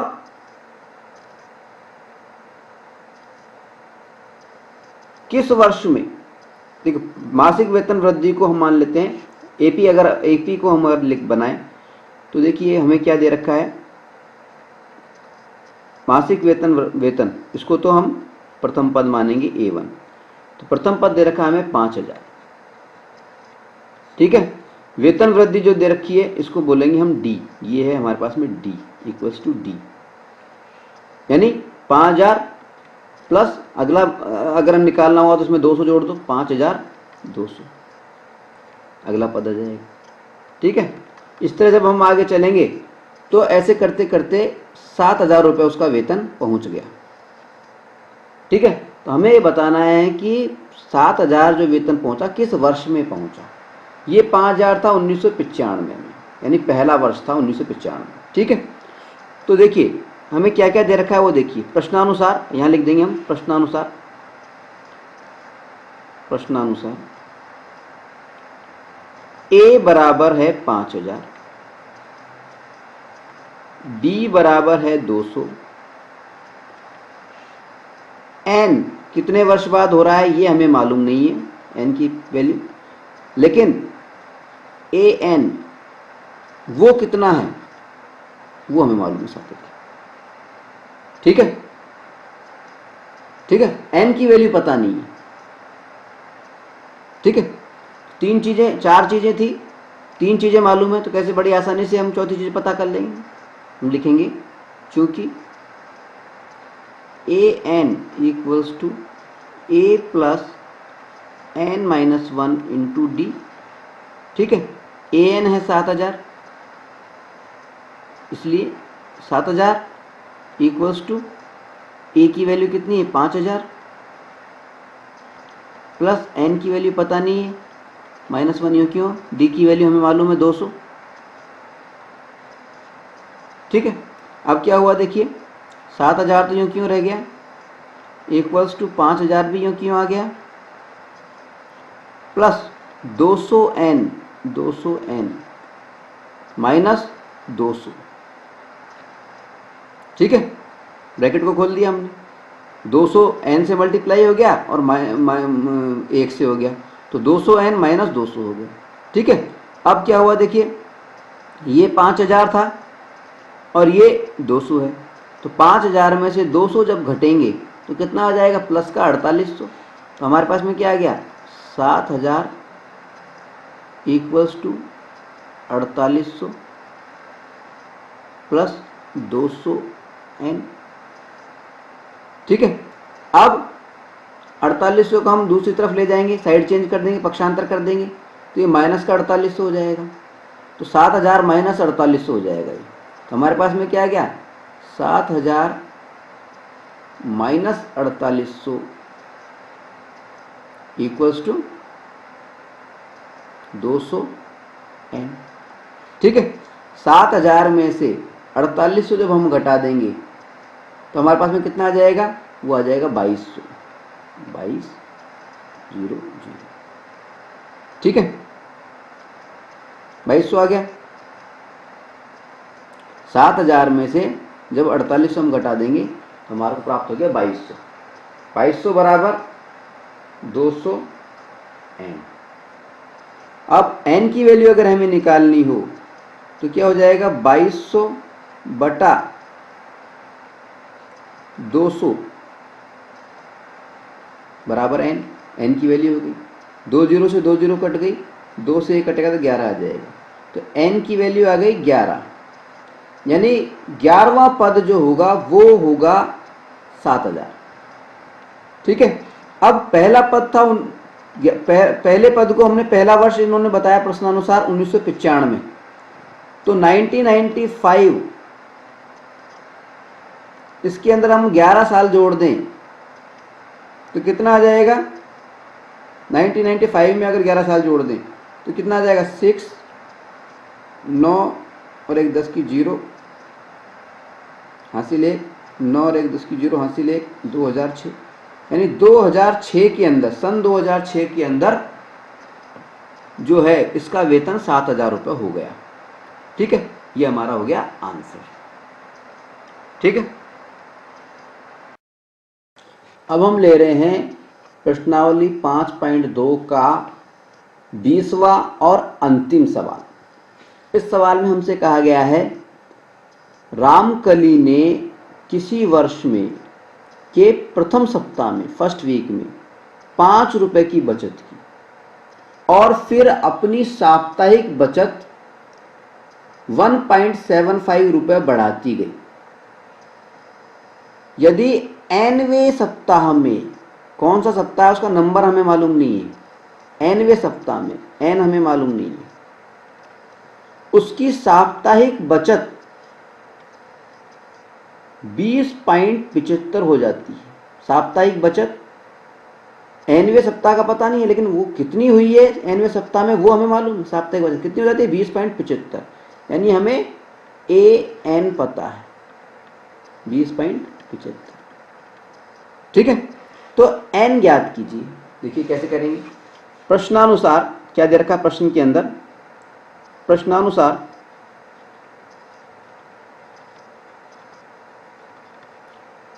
प्रथम सप्ताह में उसने 5 रुपए की बचत की थी। प्रथम सप्ताह में, प्रथम यानी साफ हमें दिया हुआ है कि प्रथम पद a बराबर हमें दे रखा है 5। ठीक है, इसके बाद में क्या कह रहे हैं सवाल कि फिर अपनी साप्ताहिक बचत 1.75 रुपये बढ़ाती गई, यानी हर सप्ताह 1 रुपये 75 पैसे बढ़ाती गई। इसका मतलब हर सप्ताह 1 रुपये 75 बढ़ रहा है। इसका मतलब कॉमन डिफरेंस क्या है? 1 रुपये 75 पैसे, यानी d बराबर कितना दे रखा है? 1.75। ठीक है, और nवें सप्ताह में n कौन सा है ये हमें मालूम नहीं। ठीक है, लेकिन अगर nवें पद की बात करें तो वो क्या है? n तो मालूम नहीं है, लेकिन nवां पद क्या है? an क्या है ये हमें मालूम है, 20.75 दे रखा है। ठीक है, nवें सप्ताह में कितने रुपए हो गए? 20.75। ठीक है, अब देखिए साफ नजर आ रहा है 4 चीजें होती हैं, a, d, n और an। ठीक है, इसमें 3 मालूम है, 1 मालूम नहीं है, तो बड़ी आसानी से मालूम कर लेंगे चौथा। कैसे करेंगे? देखिए, क्योंकि an equals to a plus n-1 into D. ठीक है, अब an की इसलिए क्या हो जाएगा? an की जगह पे तो हम 20.75 लिख देंगे, इक्वल्स टू a की जगह पे 5 लिख देंगे, प्लस n की जगह पे n रहने देंगे -1 और d की जगह पर 1.75 लिख देंगे। ठीक है, मान रख दिए कुल मिलाकर। ठीक है, अब क्या करना है हमें? अब इसको थोड़ा सा और सोल्व कर लेते हैं। तो क्या हो गया हमारे पास में? देखिए 20.75 इक्वल्स टू 5 प्लस 1.75 n की 1.75 हो गया माइनस 1.75। ठीक है, ये 5 है और ये 1.75 है। जब 5 में से 1.75 जाएगा तो कितना बचेगा? 3.25। ठीक है, घटा के लिख देते हैं यहाँ पर। तो हमारे पास में क्या आ गया? 20.75, तो ये क्यों रहने दिया, इक्वल्स टू 5 यूँ क्यों नहीं दिया, प्लस 5 को हटा दें, हमारे पास में आया 3.25 प्लस 1.75 n। आई बात समझ, 1.75 n तो यूँ क्यों लिख दिया, और 5 में से 1.75 घटा करके 3.25 लिख दिया प्लस का, और इधर 20.75 था यूँ क्यों लिख दिया। ठीक है, अब क्या करना है, ये जो 3.25 आया है इसका पक्षांतर करेंगे, ये प्लस का था, पक्षांतर किया तो इधर आकर के ये माइनस का हो जाएगा। यानी हमारे पास में क्या आया, 20.75, इसमें से हमें घटाने हैं 3.25 इक्वल्स टू 1.75 n। ठीक है, ठीक है, अब घटाते हैं, देखिए तो घटाने पे कितना आ जाएगा, देखिए 5 में से 5 गया तो 0, और 7 में से 2 गया तो 5। ठीक है, फिर 10 में से 3 गया तो 7,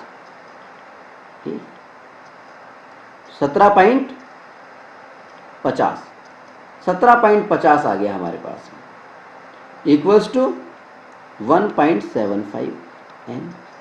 अगर n की बात कर रहे हैं हम, n तो n बराबर कितना हो जाएगा, देखिए 17.50 अपॉन 1.75, 2 के बाद पॉइंट है, 2 के बाद पॉइंट है तो पॉइंट से पॉइंट हट गया। ठीक है, अब 175 कट गया, एक जीरो आ गया था, जीरो आ गया 10, तो n की वैल्यू आ गई हमारे पास में 10, n बराबर आ गया 10। ठीक है, तो यहाँ पर हमारा जवाब क्या हो गया, n की वैल्यू क्या आ गई 10। nवें सप्ताह में यानी 10वें सप्ताह में जाकर के जो रामकली थी उसकी बचत कितनी हो जाएगी, 20.75 हो जाएगी। 10 सप्ताह तक वो जमा करती रहेगी तब। ठीक है, ये हो गया हमारा आंसर। और इसी के साथ में हमारी ये जो प्रश्नावली थी 5.2 ये समाप्त हो जाती है।